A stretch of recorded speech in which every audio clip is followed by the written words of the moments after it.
बिस्मिल्लाहिर्रहमानिर्रहीम, अस्सलाम वालेकुम। नुक्ता एतराज़ प्रोग्राम में आपको कहते हैं खुश आमदेद। नाज़रीन, जिंदा कौमें हमेशा अपनी आज़ादी का जो जश्न है वो तजदीद अहद के साथ सजदा शुक्र करके बजा लाती हैं और पूरी कौम कल 14 अगस्त को मुमलिकत खुदादाद पाकिस्तान की 76वीं सालगिरह कौमी मिली जोश व जज्बे के साथ मना रही है। पाकिस्तान में रहने वाले और पाकिस्तान से बाहर रहने वाले तमाम पाकिस्तानियों को जश्न आज़ादी बहुत बहुत मुबारक हो। नाज़रीन, कौम को ये मालूम होना चाहिए कि यह आज़ादी हमें प्लेट में रखकर पेश नहीं की गई, बल्कि इस आज़ादी के लिए हमारे बुजुर्गों की लाजवाल कुर्बानी की एक दास्तान रकम है। हमारे लिए ये दिन एक ख़ास अहमियत रखता है और ये दिन हम बड़ी हुब्बुल वतनी के साथ मनाते हैं। ये सिर्फ एक दिन नहीं है बल्कि एक त्यौहार है, क्योंकि इस दिन पाकिस्तान जो है मारिज़ वजूद में आया था। नाज़रीन, बहैसियत कौम हमें ये यकीन भी होना चाहिए कि कायदे आज़म रहमतुल्लाह जो हैं उनका हर लफ्ज़ हमारे लिए एक हुक्म की हैसियत रखता है। उनके फरमुदात की पासदारी और उनके दिखाए हुए रास्ते पर चलकर ही पाकिस्तान एक तरक्की की दौड़ में शामिल हो सकता है, खुशहाली आ सकती है। नाज़रीन, आज हमें पहले से ज़्यादा हुब्बुल वतनी की ज़रूरत है और आज का दिन जो है, आज का प्रोग्राम जो है, इसी हवाले से मुरतब किया गया है। इस ख़ास दिन की अहमियत, हमारी जो जिम्मेदारियाँ हैं वो क्या हैं, हमने क्या पाया इस तहरीक में, हमारे लिए क्या था, इन तमाम चीज़ों पर बात करेंगे। अपने मोअज़्ज़ज़ पैनल का मैं तारुफ करा दूँ। मेरे साथ स्टूडियो में इस वक्त मौजूद हैं, हमारे साथ हैं डॉक्टर राशिद हमीद साहब। आप अदीब हैं, मुहक्किक हैं, बहुत शुक्रिया आपका सर। माहीन मलिक साहिबा मौजूद हैं हमारे साथ, आप शायरा हैं, बहुत शुक्रिया आपका। ब्रिगेडियर हारिस नवाज साहब दिफाई तज़कियाकार मौजूद हैं। हुसैन थे वो सीनियर एंकर पर्सन और सहाफ़ी हमारे साथ मौजूद हैं। आप सबको बहुत खुश आमदेद। नाज़रीन, आपको अभी पता होगा कि इस वक्त प्राइम मिनिस्टर साहब जो शहबाज शरीफ साहब हैं, उन्होंने कौम से अलविदाई ख़िताब भी किया है और इस ख़िताब में उन्होंने कहा है कि हम आइन के रास्ते से आए थे और आइन के रास्ते से ही जा रहे हैं। और उन्होंने ये भी कहा कि वसाइल और अमानत का हमने तहफ़्फ़ुज़ किया है और इस 15 माह में जितनी उनसे कोशिश हो सकी थी उन्होंने मुल्क की मुफादात के लिए इक़दाम उठाए हैं। इस पर सबसे पहले बात कर लेते हैं। हुसैन थेबो हमारे साथ मौजूद हैं। हुसैन थेबो, प्राइम मिनिस्टर शहबाज शरीफ 16 माह की जो हम कारकर्दगी देखते हैं, यकीनन बहुत कम वक्त में, यानी कि इतने कम वक्त में तो एक नई हुकूमत जो है वो एक डायरेक्शन लेकर आती है, लेकिन जो हमने देखा कि शहबाज शरीफ साहब ने बहुत सारे ऐसे इक़दाम किए जिनको अगर कंटिन्यूटी के साथ जारी रखा जाए तो यकीनन मुल्क की मौशी सूरत हाल और दीगर जो दगरगुर की सूरत हाल है वो ठीक हो सकती है।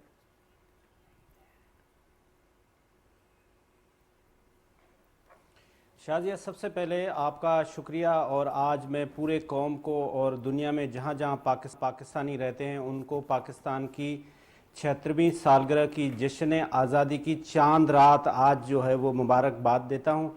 और मैं इसमें ज़रूर कहना चाहूँगा कि इसमें हमारे शहीदों की बहुत बड़ी कंट्रीब्यूशन है, हमारे अफवाज की बहुत बड़ी कंट्रीब्यूशन है। और आज जो हमारी सलामती है और हमारी जो हिफाजत है वो सरहदों पे जो हमारे अफवाज बैठे हैं, मैं खुसूसन आज का दिन उनके लिए डेडिकेट करूँगा और उनको सलाम पेश करता हूँ। अब आते हैं, वज़ीर आज़म साहब ने आज बहुत अच्छी बातें की। मैंने वज़ीर आज़म साहब की पूरी तकरीर सुनी और मैं इस बात पे यकीन रखता हूँ कि ये जो 15 से 16 माह में पीडीएम की गवर्नमेंट ने रात दिन लगा के चीज़ों को ठीक किया, ख़ास तौर पे जो एग्रीकल्चर में रिफॉर्म्स लाए, मैं वन टॉपिक को अप्रिशिएट करूँगा। बहुत सारा उन्होंने काम किया, लेकिन हमारे मुल्क की वाबस्तगी कोई 60% लोगों की डायरेक्टली इनडायरेक्टली एग्रीकल्चर से है और वही हमारा एक सेक्टर था जिसको हम नेगलेक्ट कर रहे थे। और इस पीडीएम की गवर्नमेंट ने खास तौर पे आके और हमारे अफवाज पाकिस्तान से मिलके इस एग्रीकल्चर के ऊपर बहुत काम किया। मैं उम्मीद रखता हूं कि ये जो आगे केयर टेकर हुकूमत आएगी और उसके बाद जो भी नई गवर्नमेंट आती है वो इस ज़रूरत इस बात की है कि इस 15 महीने में जो पीडीएम ने और वजीर आज़म शहबाज शरीफ ने जो स्टेप लिए हैं इनको कंटिन्यू रखा जाए। इसमें हमारे मुल्क की तरक्की है। हमने बहुत अच्छे तरीके से, हमारे जो फॉरेन मिनिस्टर हैं बिलावल भुट्टो जरदारी, मैं उनको जरूर बात करूंगा, उन्होंने बहुत अच्छा काम किया। वो दुनिया में बहुत सारे ममालिक में गए और वो जो एक डेंट पेंट और वो जो डार्क पेज था हमारा फॉरेन में, हम किसी को कहते थे से नो टू फलाना, से येस टू फलाना, तो उन्होंने वो परसेप्शन भी खत्म की और उन्होंने सबके साथ मिलकर उन्होंने कहा हमने वेस्ट के साथ भी काम करना है, हमने अमेरिका के साथ भी काम करना है, चाइना हमारा। चलें, अब हम जरा 14 अगस्त के हवाले से भी बात कर लेते हैं क्योंकि उनका वक्त थोड़ा कम है। हारिस नवाज साहब, सबसे पहले तो आपको भी जश्न आज़ादी मुबारक हो, क्योंकि जिस तरह हमारी जो तीनों फोर्सेस हैं और पाकिस्तान का तहफ़्फ़ुज़ जो यकीनी बनाया हुआ है बॉर्डर पर, मुल्क के अंदर, مطلب وہ جاگتے ہیں تو ہم سوتے ہیں. اگر ہم بات کریں جب ملک میں آزادی کی تحریک چل رہی تھی تو بھارت کا خیال تھا کہ شاید پاکستان کا شرازہ بہت جلدی بکھر جائے گا. جواہر لال نہرو کا ایک اسٹیٹمنٹ بھی ہے کہ پاکستان جیسی چھوٹی نیشنل جو ہوتی حکومتیں وہ آج کل کی دنیا میں اتنی زیادہ سسٹینیبل نہیں ہوتی. لیکن ہم نے دیکھا کہ ہماری فوج نے اس وقت بھی جب تحریک آزادی ہوئی, جب پاکستان آزاد ہوا, اس کے بعد بھی اور آج بھی ایسی پرفارمنس دی ہے کہ یہ افواج پاکستان کی دنیا بہترین فوج میں شامل ہو گئی ہے. دیکھیں شادیہ, سب سے پہلے تو پوری قوم کو یوم آزادی مبارک, اور اس میں میرے خیال میں جتنا بھی اللہ کا شکر کریں بہت بہتر. اور جو قائد اعظم محمد علی جناح بابا قوم کی جو خدمت ہے, آئی تھنک وہ ہم کوئی نہیں بھول سکتا اس کو. لیکن دیکھیں پازیٹیو بات یہ ہے کہ جب آزادی 1947 میں اور آج کمپیئر کریں تو ہم نے بہت ترقی کی ہے. نمبر 1, پاکستان اس وقت نیوکلیر کنٹری ہے. پاکستان کی مسلح دنیا میں مانی جاتی ہیں. ہماری جیو اسٹریٹجک لوکیشن بہت اچھی ہے. اس کے ساتھ پھر جو ہماری جو ابھی ترقی چل رہی ہے, خاص طور پہ جو ابھی اس حکومت کے وقت میں چیف آف منسٹر جناب ناصر منیر نے اور اس حکومت نے مل کے جو ایک سمس کا بنایا, special investment in facilitation council بنائی, پھر اسپیشل انفارمیشن ڈیولپمنٹ, یہ لینڈ انفارمیشن ڈیولپمنٹ کے سسٹم بنا دیا. یہ آئی تھنک اس کو اگر ہم کنٹینیو رکھیں تو there is no limit, sky is a limit. Let me tell you, $6 trillion کی ہماری اس وقت منرلز مائن مل رہے ہیں بلوچستان میں. پھر اس کے بعد ہمارے پاس آپ کے سامنے انفارمیشن ٹیکنالوجی کا اتنا سکوپ ہے, you can't believe it. Green Pakistan کی ہم نے بات کر لی, اور پھر ڈیفنس پروڈکشن. یہ چیزوں کو لے کے چلیں, اور آج ایک عہد کرنا چاہیے کہ let's not look back, move forward and see کہ قومیں کیسے ترقی کر رہی ہیں. چائنا کی مثال لے لیں, آپ انڈیا, آپ نے باقی ممالک کی مثال لیں, دیکھیں کہ وہ کہاں سے چلے گئے. امپورٹنٹ تھنگ ہے, لیٹ دا انویسٹمنٹ کم ان پاکستان. اگر انویسٹمنٹ آ جاتی ہے $20-25 بلین کی, تو پاکستان کے لیے جاب اپرچونٹیز, اکنامک راہیں, جو جتنے راستے کھل جائیں گے. سی پیک ہم بنا لیں, اس کے بعد ہمارا گوادر پورٹ آپریشنلائز ہو جائے. یو کانٹ امیجن کہ پاکستان کا کھڑا ہوگا. ہماری اور مین پر جو ہماری ٹرین آؤٹ ہوئی ہے اس سال میں, انشاءاللہ آپ دیکھیں گے اتنی ڈیولپمنٹ ہوگی کہ they will not go, they will still prefer to stay in Pakistan, Pakistan کی خدمت کریں گے. اور اس کے لیے بات یہ ہے کہ سب سے پہلے پاکستان فرسٹ یاد رکھیں, اور اس کے لیے آج کے دن سے ایک عہد کر لینا چاہیے. اور خاص طور پہ اپنی مسلح افواج کے شہیدوں کو مت بھولیں, یہ ان بہت کنٹریبیوشن ہے. جس طریقے سے وہ شہید ہوئے, جیسے سیاچن کے برف پوش پہاڑوں پہ آج ایک سپاہی کھڑا ہوا ہے, ایک کشمیر کے محاذ پر ہے, ایک یہ لائن آف کنٹرول پہ ہے, پنجاب میں ہے. آپ یہ دیکھیں کہ وہ کتنی ان کی دل آزاری ہوتی ہے جب اپنے لاواقعین کی بات کرتے ہیں, ان کو شہیدوں کو کہتے ہیں, تو ان کے خلاف ایسی بات کرتے ہیں. سو یہ چیزوں کو ہم دیکھیں. پاکستان کی ایک یاد رکھیں, اسٹرانگ مسلح افواج is a symbol of strong federation. یہی دشمن کا نیریٹ ہے کہ پاکستان کی فوج اور عوام کو دور کرو, فوج کو دور کرو, اور خدا نہ خواستہ پھر اس کے بعد پاکستان کو نقصان بچاؤ. سو آج اگر ہم یہ عہد کر لیں میرے خیال میں, تو اس کے لیے انشاءاللہ پاکستان اب دیکھیں گے اگلے 5 سال میں ہم کہاں کے کہاں ہوں گے. nobody will be able to stop us. اسی لیے میں نے کہا تھا کہ آج کا دن جو ہے, جو 14 اگست ہم منائیں گے, وہ تجدید عہد کا دن ہوگا. آپ سے ڈاکٹر راشد صاحب آپ سے بات کروں, جب تحریک پاکستان کے حوالے سے ادیبوں کا جب ذکر کرتے ہیں تو یہ اتنا ایک مفصل موضوع ہے کہ مجھے لگتا ہے ایسا کہ اس کی تفصیل اور ان ناموں کا اگر ہم احاطہ کریں تو ایک کہتے ہیں نا خون جگر سے لکیر کھینچنے والی بات ہوتی ہے, وہ اس کے مترادف ہے. سر, پاکستان میں اردو ادب کے 76 سال, ہم ادیب, ادب اور آزادی, اس کو کس طرح دیکھ رہے ہیں؟ دیکھیے, تحریک پاکستان کا اگر بغور جائزہ لیں تو ہم یہ دیکھتے ہیں کہ جو تصور پاکستان دینے والا شاعر تھا, اور اردو کے شاعر کی حیثیت سے علامہ اقبال کسی تعارف کے محتاج نہیں ہے. صرف وہی نہیں, متعدد دوسرے ہمارے جو تحریک پاکستان کے بانی ہیں ان کا ادب سے بڑا گہرا تعلق رہا ہے. ویسے بھی جو تحریکیں ہوتی ہیں وہ قوموں کا جو اجتماعی ضمیر ہے اس سے جنم لیتی ہیں, اور اجتماعی ضمیر جو ہے وہ ان قوموں کے ادب میں منعکس ہوتا ہے بنیادی طور پر. پاکستان بننے سے پہلے جو ہماری تحریک تھی, تحریک آزادی, وہ میں سمجھتا ہوں کہ ہمارے ادب میں جھلکتی ہے پوری طرح, اور ادب جو ہے وہ ہمارے عوام کے مسائل کے ساتھ ساتھ چلتا رہا ہے. پھر یہ کیسے ممکن تھا کہ جب پاکستان بن گیا تو ادب جو ہے وہ پیچھے رہ جاتا؟ تو اب ادب نے ایک نئی کروٹ لی کہ ہم ایک آزاد فضا میں سانس لے رہے تھے. ابھی تو غلامی تھی, اب ہم آزاد تھے. اور آزاد وطن میں سانس لیتے ہوئے جو ادیبوں نے جس طرح سے پھر محسوس کیا, یا اس نئی ریاست کی تشکیل اور خوابوں کی تعبیر کے سلسلے میں میں سمجھتا ہوں کہ شاعروں نے اور ادیبوں نے اور نثر نگاروں نے بھرپور کردار ادا کیا, اور ان کے ادب میں اس کی جھلک ہمیں ملتی ہے. اگر ہم کسی بھی معاشرے کی درست اور بالکل سچی تصویر بنانا چاہیں یا اس کی تاریخ لکھنا چاہیں تو جو براہ راست تاریخ لکھی جاتی ہے اس سے زیادہ بااعتماد جو تاریخ ہوتی ہے, یا جس پہ میں سمجھتا ہوں اعتماد کیا جا سکتا ہے, اور زیادہ معتبر جو تاریخ ہے وہ ادب فراہم کرتا ہے. اور پاکستان بننے کے بعد کا جو اردو ادب ہے, یا جو دوسری پاکستانی زبانوں کا بھی ادب ہے, مثلا سندھی, پنجابی, تمام زبانوں میں جو لکھا گیا ہے, میں سمجھتا ہوں کہ وہ ہمارے خوابوں کا اجتماعی اظہار ہے. اور اس میں ہماری قومی بے چینی جو ہے وہ نظر آتی ہے کہ ہمیں ترقی یافتہ ملکوں کے ساتھ ملنا ہے, اور ان کے ساتھ مل کر ہم ایک جو عالمی سماج ہے اسے تشکیل دینا ہے.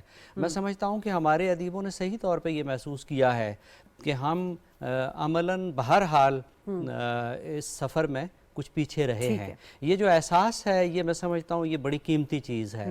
یہ ادب نے دیا ہے. عوامی سطح پہ اس کا احساس تھا یا نہیں تھا, لیکن ادب نے یہ احساس مکمل صورت میں ہمیں فراہم کیا ہے کہ ہمیں بہت آگے جانا ہے اور منزل ابھی بہت دور ہے. بہت دور ہے. ماہین بڑی اچھی بات کی ڈاکٹر راشد صاحب نے, اور یاد ہے کہ قائد اعظم صاحب جب میں پڑھتی ہوں تو مجھے نظر یہ آتا ہے کہ قائد اعظم صاحب نے ہر چھوٹے بڑے شاعر کو انگیج کیا تھا, اور ان سے کچھ نہ کچھ ایسا ضرور لکھوایا جو تاریخ کا حصہ بن گیا. مثلاً بن کے رہے گا پاکستان, لے کے رہیں گے پاکستان. یہ وہ ایسے جملے ہوتے ہیں جن کو سن کے ہمارا لہو جو ہے وہ گرم ہو جاتا ہے. تو شاعر کی ایک تحریک پاکستان میں کیا کردار دیکھتی ہیں آپ؟ بہت شکریہ. پہلے تو تمام قوم کو جشن آزادی مبارک.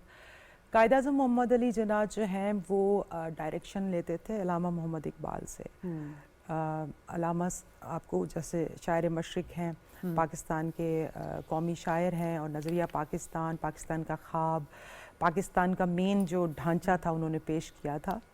لیٹرز آف اقبال ٹو جناح جو ہیں اگر آپ نے پڑھے ہیں تو اس کے اندر یہ واضح ہے کہ ڈائریکشن جو تھی وہ علامہ محمد اقبال کی تھی.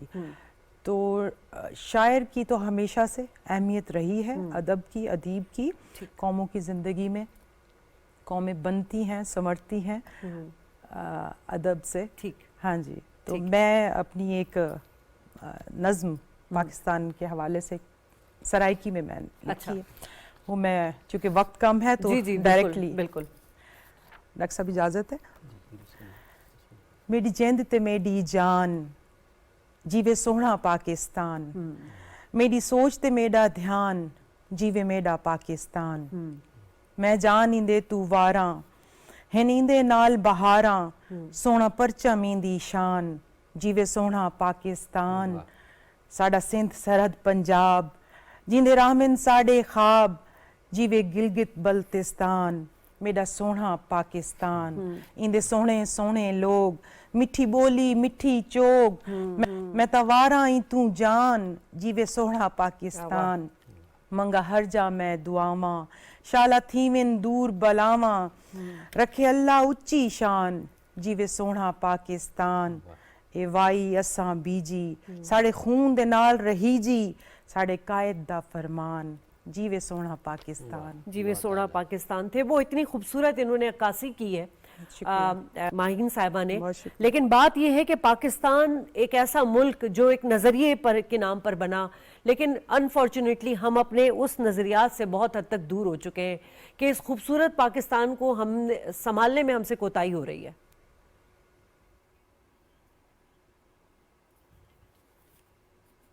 دیکھیں شازیہ, یہ ابھی بھی وقت ہے, ہم ابھی بھی میرا خیال ہے کہ دور نہیں گئے ہیں. ہمارے پاس 60% یوتھ ہے, انرجیٹک یوتھ ہے. اگر ہم ان کو آج بھی صحیح راستے پہ لے جائیں. دیکھیں جو یورپ میں آپ جائیں, جو اسکینڈی لینڈ کنٹریز ہیں, ان کا سب سے بڑا جو ریسورس ہے وہ ان کا یوتھ ہے. ہمارا یوتھ اتنا انرجیٹک ہے. ضرورت صرف اس بات کی ہے کہ ہم اس یوتھ کو صحیح طریقے سے یوٹیلائز کریں. میں سمجھتا ہوں کہ یہ जो 15 महीने कोई हुकूमत थी, इन्होंने सही तरीके से मुल्क को एक सिमत की तरफ लेके चले गए हैं। अगर हम इसी कंटिन्यूटी के साथ हमारे जो केयरटेकर सेटअप है या जो आने वाले हैं, अगर इस तरह से हमारे यूथ को इंगेज करें। देखें जी, अब बड़ी बड़ी बातें होती है ना, ऑयल अगर देखें आप, सऊदी अरब का $120 बिलियन का वो एक्सपोर्ट करता है। अगर एक मुल्क है वो सिर्फ $150 बिलियन का आईटी एक्सपोर्ट करता है, वो अपने नौजवान को यूटिलाइज करता है। हम अगर उनको एवेन्यू क्रिएट करें, जिस तरह से अभी ये 15 महीने में मेहनत हुई है, हम डिफरेंट सेक्टर्स में हम अपने नौजवान को एवेन्यू दें, वो अपनी एनर्जी उस पर यूटिलाइज करे, तो मैं समझता हूँ ये पाकिस्तान दुनिया का चैंपियन बन सकता है। इसमें कोई मसला नहीं है। थोड़े से हमारे जो मसाइल हैं वो इकानमी के हैं। अगर इकानमी के मसाइल हल हो जाते हैं, आज भी पाकिस्तान की अगर आप देखें तो उसकी जो आबादी है, अगर कम होने के बावजूद भी हमसे 5 गुना बड़ा अगर कोई दुश्मन मुल्क है, वो मेरी आंख से देख नहीं सकता। बिकॉज हमारी एक मजबूत बॉर्डर है, हमारा एक मजबूत इंस्टीट्यूशन है। इसी तरह से अगर हम हर इंस्टीट्यूशन को इसी तरह से अकाउंटेबिलिटी रखें और उसको बनाएं, तो पाकिस्तान दुनिया का चैंपियन बन सकता है। हम अभी भी बहुत देर नहीं हो गई है। और मुल्क इसी तरह से बनते हैं। हमारी उम्र ही अभी क्या है, हमारी 76 साल तो उम्र है।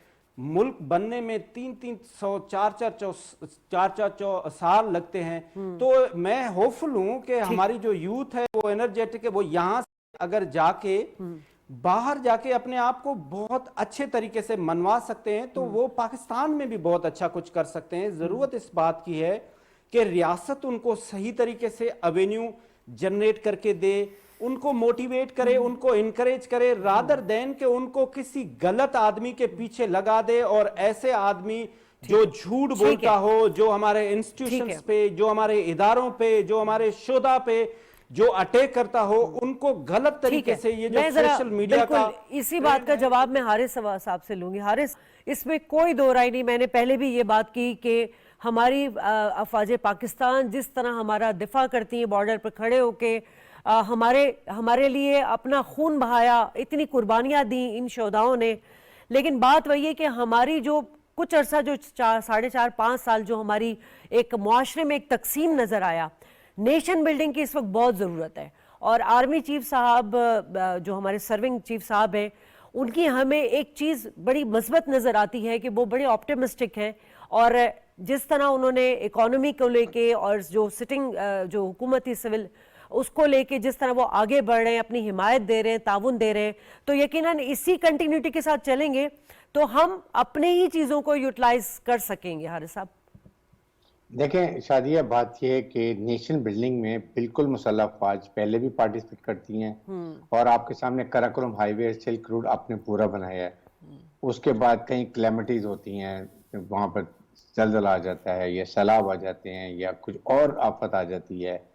तो मुसल्लह अफवाज हर वक्त हर मौके पे कभी ये नहीं कहा कि ये हमारा ऑपरेशन टास्क नहीं, ये नहीं, they are on the four front.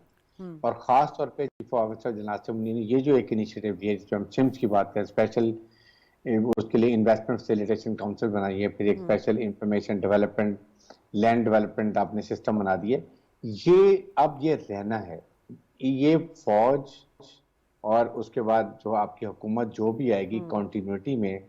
Issue ये है कि आपके दूसरे ममालिक जो मिडिल ईस्टर्न, उन्होंने ये कंडीशन लगाई थी कि हम पाकिस्तान में इन्वेस्टमेंट उसको करेंगे जब आर्मी साथ इन्वॉल्व हो और उसकी क्रेडिबिलिटी हो। Chief minister, this is the basic reason.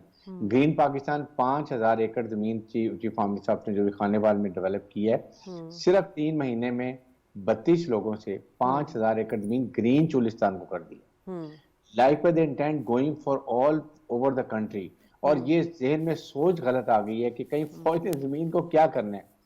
फौज डेवलप करके छोटे छोटे काश्तकार 5, 10, 15 एकड़ वालों को उनको ये डिस्ट्रीब्यूट करेंगे, हुकूमत देगी, पंजाब सिंध गवर्नमेंट, और फौज सिर्फ उनको कल्टीवेबल करेंगी, उनको काबिल काश्त बना के देंगे। उसके साथ इसी तरीके से जो आपका भी $6 ट्रिलियन का आपके बलूचिस्तान में माइन एंड मिनरल्स है, उसको डेवलप करेंगे। IT यकीन करें हमारे यंगस्टर्स के लिए इतना बड़ा एवेन्यू कि 5 साल में $100 बिलियन से ऊपर वी कैन अर्न, और उसमें एक रोजगार घर में बैठे हुए नौजवानों को मिलता है। तो ये हमने सिर्फ डायरेक्शन देनी है, नौजवानों के लिए डायरेक्शन चाहिए। सर ये आपको leadership सर अगर 63% से ज्यादा यूथ हैं हमारे पास, उनके स्किल्स डेवलपमेंट में भी काम होना बहुत जरूरी है।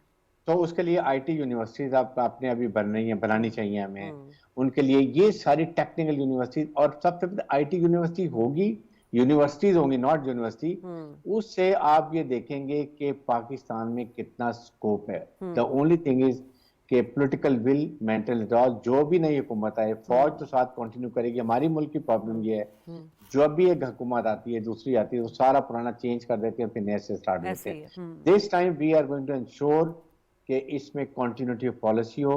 ये जो दो है, सिम और लिम, इनको कम से कम कोई छेड़े ना। ये हुकूमत और फौज मिल के इंशाल्लाह आप देखेंगे कि पाकिस्तान को इतनी बड़ी डेवलपमेंट होगी। आपके मुल्क में जो इन्वेस्टमेंट आ जाती है, दैट मीन्स कि फिर दुनिया आपको सपोर्ट करती है, आपके साथ खड़ी होती है। इंडिया में क्यों उसको सपोर्ट करती है मुसलमान मालिक? इसलिए कि उनकी सबकी इन्वेस्टमेंट है। अगर हमारे पास भी 40-50 बिलियन डॉलर की इन्वेस्टमेंट 3-4 साल में आ जाती है, see how people the world is going to support, they will listen to us, they will not let any country interfere in as far terrorism concern या क्रॉस द बॉर्डर प्रॉब्लम्स होती हैं, सब खत्म हो जाएंगी। चाइना ने देखें, China ने क्या किया, उन्होंने कोई लड़ाई नहीं की। उन्होंने क्या किया, इकोनॉमिक डेवलपमेंट की, हांगकांग ऑटोमेटिकली आ गया। कुछ अर्से बाद देखेंगे ताइवान भी आ जाएगा।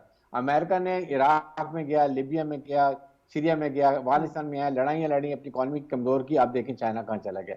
सो this is what we need to do. आप कश्मीर, यस, परसू ऑब्जेक्टिव, ये हमारा नेशनल एम है, हमने इसके लिए खड़े होना है, लेकिन साथ इकोनॉमिक डेवलपमेंट करें। ये सीपैक, गवादर ऑपरेशनल कर लें, इंशाल्लाह there will be no end. हमारे लिए Middle East, Africa, China, Central Asia, Russia, there all open इंशाल्लाह। The where Pakistan going to start. बिल्कुल, बहुत अच्छी बात की आपने हारिस साहब। डॉक्टर साहब, अब हम वही बात कर रहे थे कि हमारे पास अपॉर्चुनिटीज़ बहुत हैं। पाकिस्तान तो एक ऐसा नेमतों वाला मुल्क है कि अगर इसे सही यूटिलाइज़ किया जाए तो मेरा ख्याल है 100 साल तक पाकिस्तान के मादनी वसाइल से हम अपने फॉरेन रिजर्व कर सकते हैं, बल्कि हम दूसरे मुल्कों की मदद भी कर सकते हैं। हमारी सोसाइटी में जो एक फ्लॉज नज़र आता है, वो एक माशरे में एक तकसीम है हमारे यहाँ, एक मुआशी कहते हैं ना, पस्ती की तरफ जो है ना, मुआशरती पस्ती की तरफ हमें जाता हुआ रुझान नज़र आया पिछले 4-5 सालों में। समहाउ जो पिछली गवर्नमेंट रही है पीटीआई की, उसमें हमने देखा कि बहुत नेगेटिव किस्म का इम्पैक्ट एक बनाया गया। तो अदब का मुआशरे की तहजीब और तरक्की में क्या किरदार है? हम किस तरह अपने मुआशरे की तस्सीह कर सकते हैं? देखिए, हमें तरक्की करने के लिए दुनिया के जो तरक्की याफ्ता मॉडल हैं, हाँ। वो उनका तजिया करना होगा कि उन्होंने कैसे तरक्की की। तो अगर आप 2 या 3 या 4 मॉडल सामने रख लें दुनिया के, मगरब है, चीन है, जापान है, और भी जर्मनी है, फ्रांस है, यानी बहुत सी उनको गिना जा सकता है। तजिया करें तो एक बात बिल्कुल सामने जिसे कहते हैं कि रोज़े रोशन की तरह यहाँ है कि जो आपके विजनरीज होते हैं, उनकी जो रहनुमाई है, उसे जब हम नज़रअंदाज करते हैं तो फिर हम अपनी मंजिल की तरफ दुरुस्त रफ्तार से या तेज़ रफ्तारी से नहीं जा सकते। हमारे यहाँ बड़ी खुशकिस्मती थी कि हमारे बानियान पाकिस्तान का जो विजन था वो बड़ा क्लियर था, बिल्कुल साफ़ था, उसमें कोई धुंधलाहट नहीं थी। और वो ये थी कि हम 2 कौमों के जबर से आज़ाद होकर हम एक आज़ाद मुल्क बनाएंगे, और हम कानून, पार्लियामेंट और जिसे कहते हैं कि आइन की बालादस्ती कायम करते हुए माशरा कायम करेंगे। लेकिन बदनसीबी ये है कि ऐसा बरवक्त ना हो सका, और आप देखते हैं कि 1973 में आके हमें एक बाकायदा एक दुरुस्त और सही आइन और ताकतवर आइन जो है वो मैसर आया। 1973 से हमारा सफ़र शुरू होता है सियासी तहजीब का। और ये जो सियासत है ना, ये बुनियादी तौर पे आप इसको सिर्फ सियासत ना समझें, ये हमारी तहजीब की अक्कासी कर रही होती है। आप जितनी शाइस्तगी के साथ सियासी सरगर्मियाँ जारी रखते हैं, उससे अंदाज़ा होता है कि आपकी तहजीब जो है वो कितनी गहरी है। हम बहुत इस मामले में, मैं समझता हूँ कि बदनसीब रहे हैं कि एक शाइस्ता तहजीब रखते हुए हमने ग़ुलामी के ज़माने में भी जो तहरीक आज़ादी चलाई है, तो आप देखिए कि कायदे आज़म और अल्लामा इकबाल आपको जेल जाते हुए भी नज़र नहीं आते। ना उन्होंने किसी को गाली दी, ना उन्होंने किसी को बुरा कहा, और ना अपनी कौम को ये सबक दिया कि वो दूसरों के बारे में बुरे लफ्ज़ इस्तेमाल करें। तो मैं कहना ये चाह रहा हूँ कि आइनी जद्दोजहद करते हुए بر صغیر کی تحریک آزادی لڑی گئی، اور اس کی وجہ یہ تھی کہ اس کے پیچھے ادب تھا۔ علامہ اقبال جیسا ایک ویژنری موجود تھا جو کہ ہمارے ادبی ارتقاء کی بہت بڑی علامت ہے، اور اس نے ہمیں یہ راستہ دکھایا تھا کہ ہم تہذیب کے راستے سے ہی اور شائستگی کے راستے سے ہی ترقی کی طرف بڑھ سکتے ہیں، مگر ہم نے وہ راستہ کھو دیا اور ہم غلط سمت پہ چلے گئے، اور ابھی بھی میں نہیں سمجھتا کہ ہم غیر شائستہ زبان کا ٹرینڈ تو ایک صحابی نے ایک معاشرے میں ہمارے پروموٹ کیا تھا، وہ پی ٹی آئی چیئرمین صاحب۔ یہ پہلے بھی تھا، پہلے بھی کبھی کبھی تھا، پھر ایک خوش قسمتی تھی کہ ہماری لیڈرشپ نے ایک اچھا معاہدہ کیا اور شائستگی کی طرف ہم بڑھنے لگے، اور پھر بدنصیبی کہ پھر یہ اس راستے پہ ہم چل پڑے۔ اللہ کرے گا انشاءاللہ کہ ہم بہتر راستے کا انتخاب کریں گے۔ بالکل صحیح ہے۔ جس طرح ناظرین پاکستان کی جو آزادی ہے، جو تحریک رہی ہے، اس میں جہاں ہم ہر جو شعبہ زندگی سے تعلق رکھنے والے افراد ہیں ان کی کنٹریبیوشن دیکھتے ہیں، وہیں پر ہم اپنے فنکاروں کو بھی بڑا ایک اونچے مقام پر دیکھتے ہیں جو نہ صرف پاکستان میں بلکہ پاکستان سے باہر جا کر پاکستان کا نام روشن کرتے ہیں۔ اسی طرح کا ایک نام ہمارے ساتھ ہے استاد حامد علی خان صاحب، کلاسیکل سنگر ہیں، پٹیالہ گھرانے سے آپ کا تعلق ہے۔ اب الفاظ نہیں ہے کہ میں ان کی تعریف کر سکوں۔ بہت شکریہ استاد حامد علی خان صاحب، آپ نے ٹائم نکالا۔ سر، ہم 76 جو ہے وہ جشن آزادی منانے جا رہے ہیں، تو تھوڑا سا مجھے اس کے بارے میں بتا دیجیے گا کہ پاکستان سے عقیدت، پاکستان سے محبت، اس کے لیے کیا الفاظ ہیں آپ کے پاس؟ ہاں جی، ہمارا بہت پیارا پاکستان ہے، بڑی مشکلوں سے یہ، بڑی قربانیوں سے یہ ہمارا ملک بنا ہے، کیونکہ بچپن سے سنتے آ رہے ہیں کہ بہت قربانی لوگوں نے دی تب جا کے یہ ملک بنا، اور اس میں کوئی شک نہیں، وہ نظر بھی آتا ہے، سنتے بھی ہیں، سنا بھی ہے بچپن سے لے کے ابھی تک۔ تو اس ملک کا خیال رکھنا چاہیے، بہت پیارا ملک ہے ہمارا، اور ویسے تو مجھے بہت ملکوں نے آفریں دی کہ ہمارے پاس آ جائیں، اچھا، خدا جانتا، ہم نے یہی کہا کہ ہم نے پاکستان میں رہنا ہے کیونکہ ہمارا بہت پیارا ملک ہے۔ تو استاد حامد صاحب، میں تو آپ سے تھوڑی گزارش ہی کر سکوں گی، وطن سے محبت کا اگر جذبہ سچا ہو تو ہم ہر آزمائشوں سے نکل جاتے ہیں۔ اس وقت پاکستان کی سچویشن بھی کچھ اسی طرح رہی ہے پچھلے کچھ عرصوں میں۔ آج پرائم منسٹر صاحب نے اپنا الوداعی خطاب بھی کیا ہے۔ سر، میں چاہوں گی کہ آج موقع کی مناسبت سے کچھ ایسا سنا دیں کہ ایک بار کہتے ہیں نا کہ وہ آپ ولولہ انگیز قسم کی جو کیفیت طاری ہو جاتی ہے، اور ہم بڑے پیٹریوٹک ہو کے اور بہت جذبے کے ساتھ اس کیفیت میں جا کر اپنے ملک کے لیے کچھ کر سکیں۔ ہاں جی بالکل، میں تھوڑا سا پیش کر دیتا ہوں جی۔ چاند میری زمین، پھول میرا وطن، میرے کھیتوں کی مٹی میں لالے یمن، میرے کھیتوں کی مٹی میں لالے یمن، چاند میری زمین، پھول میرا وطن، چاند میری زمین، پھول میرا وطن۔